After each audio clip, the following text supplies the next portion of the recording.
Was it important for you, to have a house where you can maybe set up your own small studio, or? I wouldn't know where to start. I don't know anything about microphones or, switches. Turning knobs. I don't know. I'm really not very technically minded. I've got, I've got my laptop with GarageBand.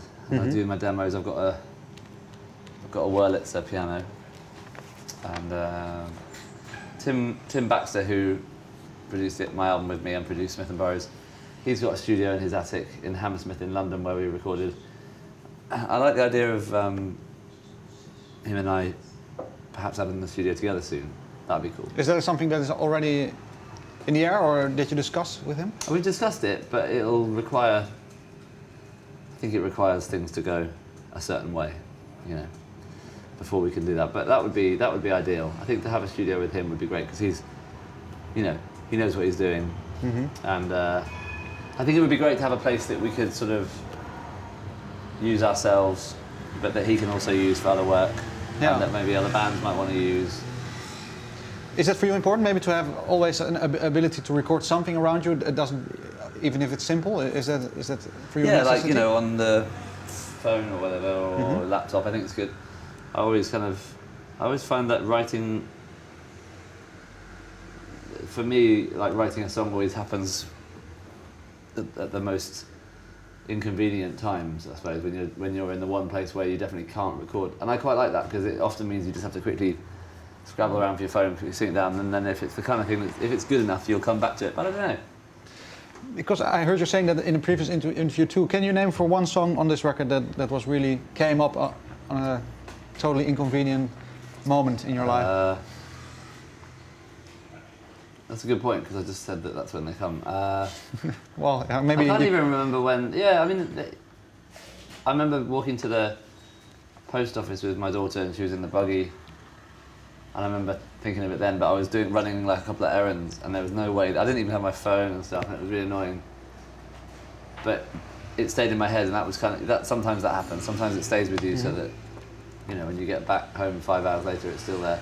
And sometimes I guess it disappears and goes to the place where all the lost songs go. The vast bank Song heaven. Song heaven, yeah. Or hell. Or song hell, yeah. Yeah, you mentioned maybe your songs are emotionally different and you're around your daughter a lot. Is there one song maybe that is really directly inspired by her?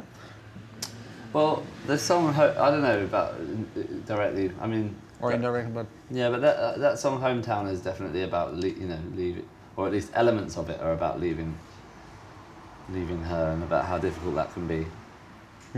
But yeah, I don't think there's anything like specific. Is there one source that maybe gives you a lot of inspiration when it comes to writing lyrics, or do you tap from different ones?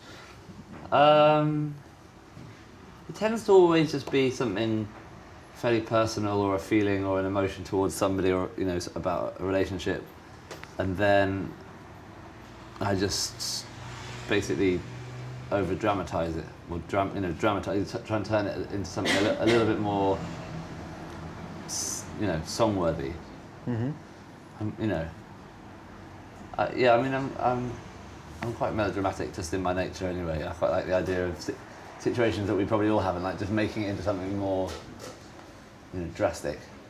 Like if I quite miss somebody, then I really miss them in the song, or if I, you know what I mean.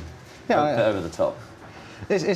Is for you maybe the title track company, is that something that is about that too, or can you maybe describe what that when that came?